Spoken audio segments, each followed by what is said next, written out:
की स्थिति ब्रिटेन की महारानी की तरह है, लेकिन ब्रिटेन की महारानी को कम से कम संसद सदस्यों का पूरा सम्मान तो मिलता है। यहां तो राष्ट्रपति के अभिभाषण में टोका टोकी होती है, कभी कभी बहिष्कार होता है, कभी स्थिति इससे भी ज्यादा बिगड़ सकती है। मैं 1957 से अध्यक्ष महोदय राष्ट्रपतियों के अभिभाषण सुन रहा हूं, और उस दिन बैठे बैठे सेंट्रल हॉल में मैं सोच रहा था कि क्या राष्ट्रपति का अभिभाषण जरूरी है? क्या यह कर्मकांड बनकर नहीं रह गया है? क्या उस अवसर की गरिमा की हम रक्षा करने में समर्थ होते हैं? क्या राष्ट्रपति के भाषण को टोका टोकी का विषय बनाया जाना चाहिए? ठीक है, हमारा राष्ट्रपति अमेरिका के राष्ट्रपति की तरह से सारे राष्ट्र को संबोधित नहीं करता, उसकी संवैधानिक स्थिति भिन्न है, लेकिन हमारा राष्ट्रपति किस कठिनाई में पड़ जाता है इसका हम थोड़ा सा विचार करें। पहले उन्होंने विश्वनाथ प्रताप सिंह सरकार द्वारा लिखा गया भाषण पढ़ा, बाद में चंद्रशेखर सरकार द्वारा लिखा गया भाषण पढ़ा, और फिर अभी नरसिंहराव सरकार द्वारा लिखा गया भाषण पढ़ा। अब पता नहीं आज कुछ हो जाए, मैं जानता हूं होगा नहीं।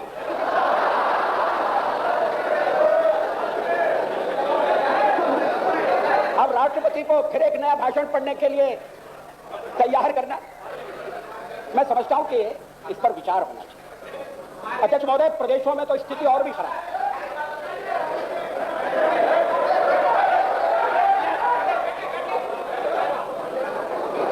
अध्यक्ष महोदय, प्रदेशों में तो स्थिति और भी खराब है। राज्यपाल जब विधानमंडलों के अधिवेशन में भाषण देने के लिए आते हैं तो हाथापाई के लिए तैयार होकर आते हैं। उन्हें सदन में घुसने से रोका जाता है, बोलने से उन्हें रोका जाता है, उनके ऊपर कागज फेंके जाते हैं, दस्तावेज उनके सर पर उछाले जाते हैं। अनेक राज्यपाल तो भाषण का पहला परिच्छेद पढ़ते हैं और अंतिम परिच्छेद पढ़ते हैं और वापस चले जाते हैं। ये स्थिति ठीक है? क्या आवश्यकता है उन्हें इस मुसीबत में डालने की? अध्यक्ष महोदय, मैं चाहूंगा, मैं एक गंभीर मामला उठा रहा हूं और मैं चाहूंगा कि इस संबंध में पुरानी परंपराओं को फिर से स्थापित कर दें और आवश्यकता हो तो नई परंपराएं डालने का मौका है। लोकतंत्र को हम उपहास का विषय न बनाएं, नई पीढ़ी के सामने गलत आदर्श न रखें। अगर हम किसी अवसर की मर्यादा की रक्षा नहीं कर सकते, उस अवसर को टाल दें। आप एक सर्वदलीय बैठक बुला सकते हैं, इस संबंध में एक आचार संहिता बना सकते हैं। इस समय देश में ऐसी स्थिति है कि कोई ना कोई दल कहीं ना कहीं शासन में है, और इसलिए इस तरह की व्यवहार की मर्यादा तय करना कठिन नहीं होना चाहिए। अध्यक्ष महोदय, ये भाषण मैं पढ़ रहा था, बड़ी जरूरत से ज्यादा लंबा है। छोटी छोटी बातों का समावेश किया गया है। अब राष्ट्रपति के मुंह में छोटी बात रखने की क्या जरूरत है? मैं देख रहा था ये जो 30 परिच्छेद है, मुझे ऐसा लगता है कि ये 30वां परिच्छेद ये बाद में जोड़ा गया है, जल्दी में जोड़ा गया है। पूरा भाषण छोटे छोटे पैराग्राफ में बटा हुआ है, मगर ये जो 30वां परिच्छेद है ये एक लंबा पैरा है, और मुझे ऐसा लगता है, और ये शिक्षा की नीति से संबंधित है। हो सकता है कि शिक्षा मंत्री कहीं व्यस्त हो, कुकड़ेश्वर से और चित्रकूट की यात्रा कर रहे हैं और उन्हें समय न मिला हो इस परिच्छेद को देखने का। ये पढ़ने में अच्छा नहीं लगता, और ये पूरे अभिभाषण में ये ठीक बैठता भी नहीं। लेकिन ऐसा लगता है कि अभिभाषण होना है तो हर एक मंत्रालय का एक न एक नोट जाना है, भेज दो। इस तरह से राष्ट्रपति के अभिभाषण को नहीं लिया जाना चाहिए। अध्यक्ष महोदय, ये सरकार जब बनी तो ये आशा की गई थी, और सरकार ने भी उद्घोषणा की थी, और सरकार का जो अल्पमत का स्वरूप था उसमें भी ये आवश्यक था कि देश को एक आम सहमति के आधार पर चलाया जाए।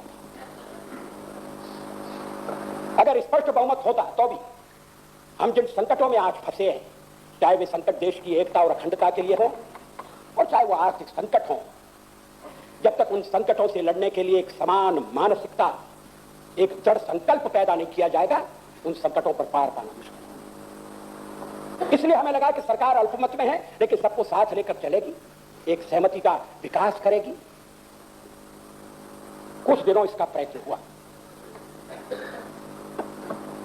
मगर बाद में स्थिति बदल गई। स्वर्गीय श्री राजीव गांधी के साथ भी ऐसा ही हुआ था। मैं उस इतिहास में पूरी तरह जाना नहीं चाहता। आज सहमति के आधार पर आम सहमति न तो विकसित करने की कोशिश हो रही है, जो सहमति हुई भी है या बनती है उसके अनुसार आचरण नहीं हो रहा है। आखिर मेघालय में क्या हुआ? प्रतिपक्ष के साथ बैठकर, अध्यक्ष महोदय अगर आपको स्मरण होगा, मैं आपको इस विवाद में घसीटना नहीं चाहता, यह तय हुआ था कि वहां की सरकार का फैसला, तकदीर का फैसला विधानसभा पर छोड़ दिया जाएगा। ऐसा नहीं हुआ। दल बदल करके वहां कांग्रेस की सरकार बना दी। क्या ये जरूरी था? मेघालय एक महत्वपूर्ण देश का भाग है, मगर अखिल भारतीय राजनीति में, और अगर मूल्यों की राजनीति की जानी है और अगर सर्वानुमति से इस देश की संकटों पर विजय पाना है, तो क्या मेघालय में जो किया गया वो जरूरी था? जरूरी नहीं।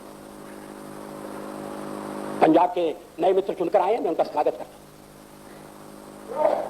लेकिन पंजाब में चुनाव कराने का केवल इतना तो उद्देश्य नहीं हो सकता कि पंजाब से कांग्रेस वाले लोकसभा में चुनकर आ जाए और सरकार की संख्या बल थोड़ा सा बढ़ जाए। उद्देश्य और गहरे थे। हम लोकतंत्र के तकाजे को पूरा करना चाहते थे, और इसलिए पहले चर्चा चली कि पार्टियां मिलकर लड़ेंगी, फिर चर्चा चली कि अलग लड़ेंगी। एक स्तर पर कहा गया कि कांग्रेस वहां सरकार बनाने में रुचि नहीं रखती, वहां तो ऐसी सरकार बनना चाहिए जो आतंकवाद का मिलकर मुकाबला कर सके। दुर्भाग्य से अकाली दल ने बहिष्कार किया, ठीक फैसला नहीं किया। लेकिन चुनाव जीतने के बाद, और मैं कांग्रेस को बधाई देना चाहता हूं इतने भारी भरकम विजय के लिए। कांग्रेस अगर चाहती तो अमरेंद्र सिंह जी को सरकार में शामिल होने के लिए बुला सकती थी, और हमारे बहुजन समाज पार्टी के सदस्यों को भी सहयोग के लिए निमंत्रण दे सकती थी। क्या पंजाब की स्थिति आज इस आवश्यकता की मांग नहीं करती? देश की स्वाधीनता के बाद डॉक्टर श्यामा प्रसाद मुखर्जी को मंत्रिमंडल में शामिल करने में संकोच नहीं हुआ था। ये जो वोटिंग हुई है पंजाब में, हिस्सा नहीं लिया इलेक्शन में, और लोगों ने अपनी मर्जी से वोटें डाली हैं। अमरिंदर सिंह जी तीन सीट से जीत कर आए हैं, उनकी सरकार निकालेगी। अध्यक्ष महोदय, मैं वोटों का सवाल खड़ा नहीं कर रहा, लेकिन अगर आप टोकेंगे मैं तो कुछ ऐसे सवाल खड़े कर सकता हूं जो खड़े करना ठीक नहीं होगा। हाँ, आपकी दाढ़ी में ये नहीं होना। मेरा सुझाव है, मैं एक दृष्टिकोण आपके सामने रख रहा हूं। मैं जानता हूं आपको पसंद नहीं है। ऐसा होता तो अच्छा होता। आज मेरी मजबूरी है, उसका जवाब मैं खुलेआम नहीं दे सकता। आपको बताऊंगा उसका जवाब। ये तो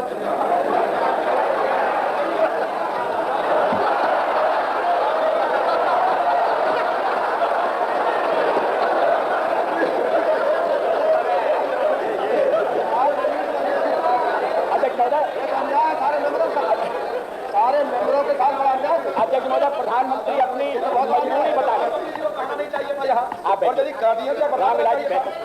इसीलिए कह रहे हैं कि छुपाने की कोई बात नहीं है। अपनी मजबूरी बताए, मगर मैं चाहता हूं प्रधानमंत्री अपनी मजबूती बताएं।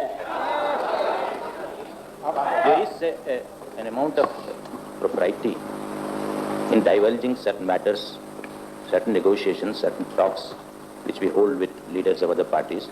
And that is my difficulty, sir. In course of time, I would certainly like to take the leaders of the opposition groups into confidence. And I would not like to suppress that. In course of time, if no one has any objection, no one concerned has any objection, story can come. अध्यक्ष महोदय,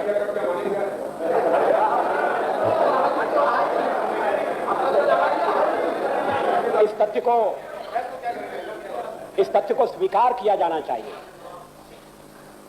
कि अगर किसी दल के साथ स्पष्ट बहुमत हो तो बहुत अच्छा है, 2/3 बहुमत हो तो और भी अच्छा है, संविधान बदलने का अधिकार मिल जाता है। लेकिन पिछले 10 साल का संसदीय जीवन का हमारा अनुभव इस बात का साक्षी है कि केवल संख्या बल पर इस देश को चलाया नहीं जा सकता। संख्या बल यहां फैसले कर सकता है, मगर इस देश के 80 करोड़ लोगों को अनुप्राणित नहीं कर सकता। दुर्भाग्य से समस्या इतनी उलझ गई है और कांग्रेस पार्टी इस जिम्मेदारी से नहीं बच सकती। अभी तक एक बार भी प्रधानमंत्री जी ने या उनके किसी सहयोगी ने विश्वनाथ प्रताप सिंह की सरकार को दोष दिया, चंद्रशेखर की सरकार को दोष दिया, कुछ मात्रा में वो दोषी है भी, लेकिन उससे पहले जो कुछ हुआ था और जिसके कारण आज हम दिवालियापन के द्वार पर खड़े हैं, किस स्वाभिमानी व्यक्ति को यह स्थिति अच्छी लग सकती है? कर्जे के बिना काम नहीं चल सकता, कर्जे के साथ शर्तें लगी हैं, लगेगी। रहमन कर तर कर करो, कर तर करो न कोई, जादिन कर तर कर करो, तादिन मरण करो। रहमन ने कहा है कि देने के लिए हाथ ऊपर रखो, अगर देने के लिए हाथ ऊपर है तो समझो ठीक है, और अगर हाथ नीचे लेने के लिए है, अरे सत्य है। ये बात अलग है कि इस स्थिति का सामना करने के लिए सारे देश को संगठित किया जा सकता था, अनुप्राणित किया जा सकता था। एक तीसरा प्रधानमंत्री से पूछते और ठीक पूछते तो रास्ता क्या है? और मैं अपने वामपंथी मित्रों से कहूंगा कि बार बार कहना काफी, बार बार कहना अच्छा नहीं है, मुझे अच्छा नहीं लगता। देश को बेच दिया है, देश को बेच दिया है। अरे इस प्राचीन और महान देश को कौन बेच सकता है? और अगर हमारे रहते ये देश को बेच दिया जाए तो हम मिट्टी में मुंह दिखाने लायक। ये कहना चेतावनी देना कि हम देश को बेचने नहीं देंगे, कोई इस देश को नहीं बेच सकता। ये देश का मनोबल बनाए रखने का तरीका है और देश को हतबल करके आप इसका मनोबल नहीं बनाए। लेकिन मुझे शिकायत है प्रधानमंत्री की, वो एक नए विकल्प की खोज के लिए, ठीक है उनके पास समय नहीं था, उन्होंने जल्दी में शपथ ली, रुपए का मूल्यन सोने की बात सी, तत्काल कोई कदम उठाना चाहिए, लेकिन अब तो समय है। कहीं ऐसा ना हो कि घड़ी का पेंडुलम एक सिरे से दूसरे सिरे तक चला जाए और ऐसी स्थिति तक पहुंच जाए कि हम अपने को कठिनाई में अनुभव करें। साम्यवाद विफल हो गया, मगर यह समझने का कोई कारण नहीं है कि पूंजीवाद सफल हो गया है। अमेरिका आज स्वयं संकट में है। वित्त मंत्री तो अर्थशास्त्री है, वो उस दिन हमारे ऊपर बाहें सरफरोशी की तमन्ना।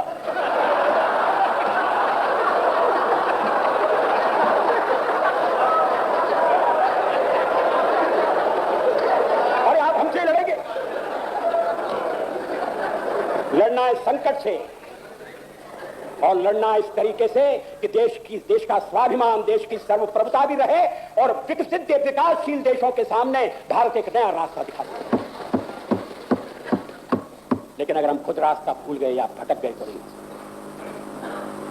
इसलिए प्रधानमंत्री अगर सबको बिठाते कि ये संकट है, इसका कैसे हल करें, मैंने कुछ तात्कालिक कदम उठाए हैं, मगर दूरगामी उपाय होना चाहिए। आइए बैठिए, विचार करिए, ऐसा नहीं होना चाहिए। मैं नहीं जानता तीसरा रास्ता है या नहीं, लेकिन हमने कोशिश नहीं, और तीसरा रास्ता होना चाहिए।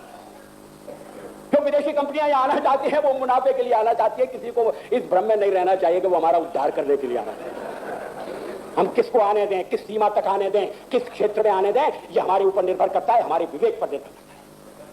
अभी तो खुले दरवाजे खोले जा रहे हैं।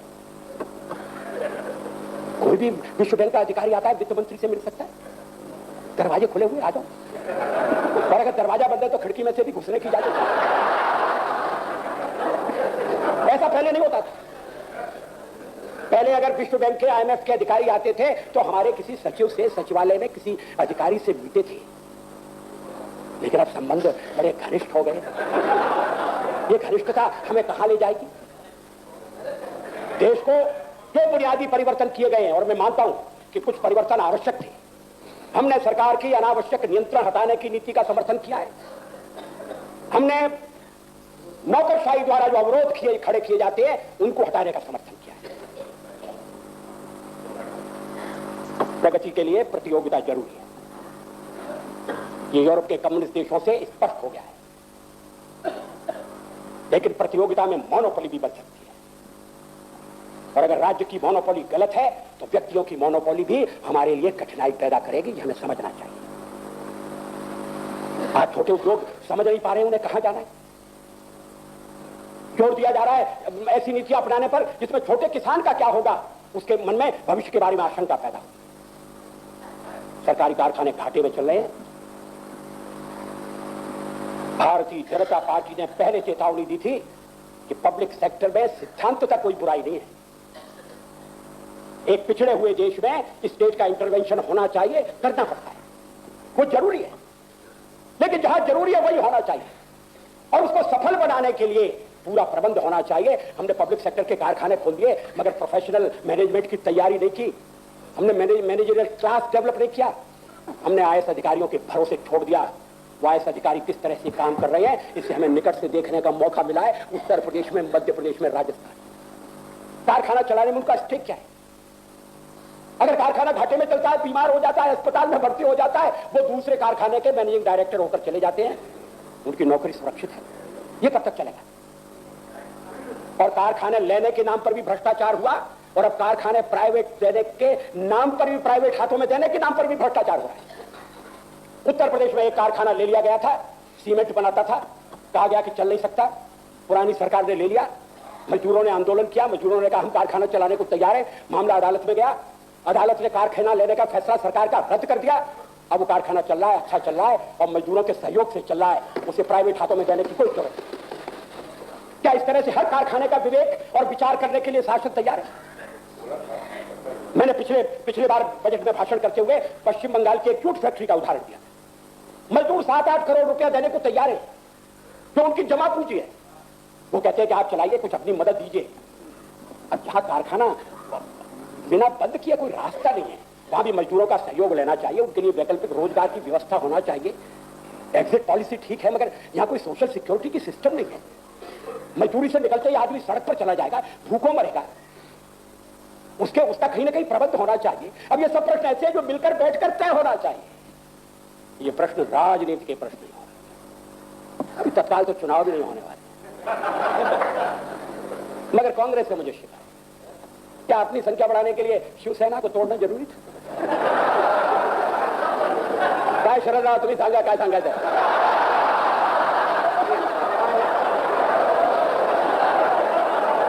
क्या करने की जरूरत है? आपसे दूर करने की जरूरत। दो मेंबर बनाने का आपका कुछ इरादा हो भी तो सच है। और अगर लाभ है तो बहुत ही छोटा है, बहुत ही तात्कालिक लाभ। जनता दल टूट गया, अपने कारणों से टूट गया, मगर मुझे मालूम है कि सत्ता पक्ष से जुड़े हुए स्वामी और भूस्वामी और गृह स्वामी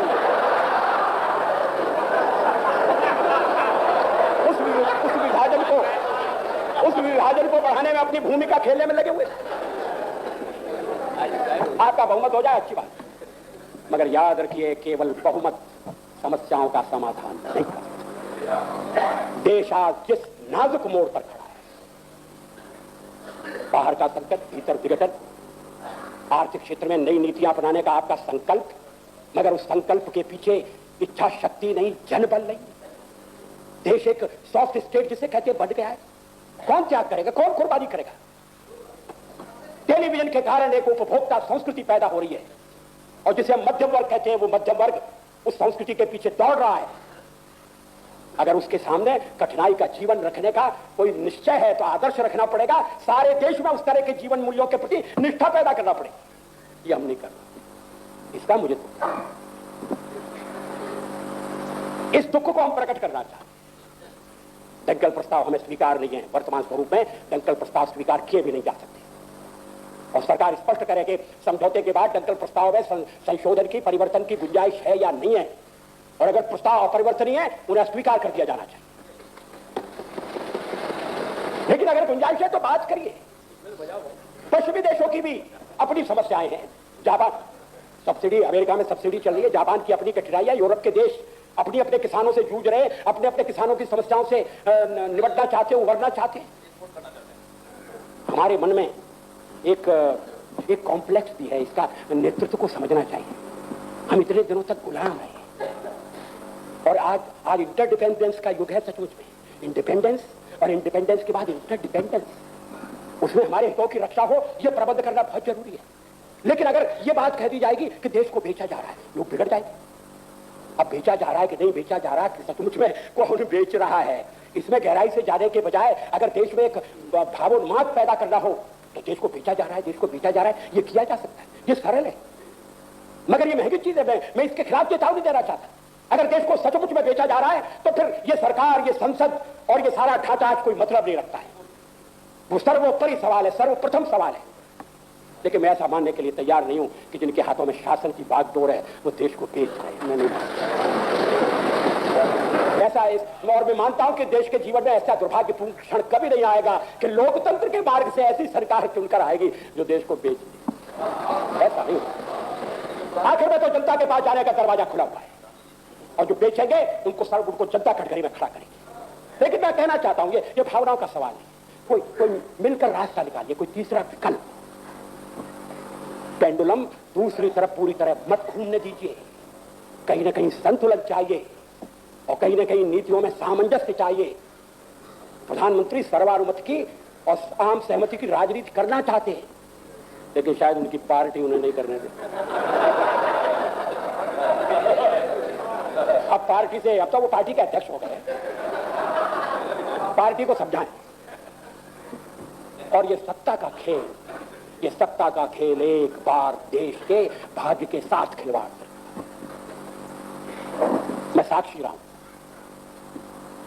1957 से मैं ये खेल देख रहा हूं। हम कहां से कहां पहुंच गए, हमारी संस्थाओं की क्या स्थिति हो गई। अब चीफ इलेक्शन कमिश्नर अभियोग पत्र तैयार है। मैं तो समझता था कि चीफ इलेक्शन कमिश्नर से कहा जाएगा कि आपने बहुत अच्छी सेवाएं की हैं, अब आप पधारो। ये नहीं हुआ। अब अगर सरकार कहे कि हम तो चाहते हैं वो पधारे, मगर वो पधारते ही नहीं, तो ये स्थिति भी बड़ी हास्यास्पद है। उनको तैयार करिए। एक सुप्रीम कोर्ट के एक जज के खिलाफ पहले ही मुकदमे की बात हो रही है, अभी चीफ इलेक्शन कमिश्नर के खिलाफ मुकदमा। याद रखिए, ये देश किसी दिन इस पार्लियामेंट के मेंबरों के खिलाफ खुली अदालत में मुकदमा चलाएगा। ये ठीक नहीं। इसलिए जिन प्रश्नों पर आम सहमति हो सकती है, अभी समय है।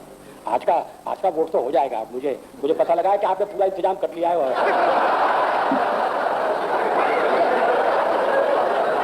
लेकिन इसके बाद क्या होगा? इसके बाद आने वाला कल फिर इन सवालों का हमारे दरवाजे पर दस्तक लेकर खड़ा रहेगा और आने वाले कल के सवालों का हम ठीक उत्तर दे सकें। इसलिए राजनीति को एक नया रूप, राजनीति की शैली को एक नई शैली देने की जरूरत है और हम इसी को व्यक्त करने के लिए लड़ाई लड़ रहे हैं। धन्यवाद।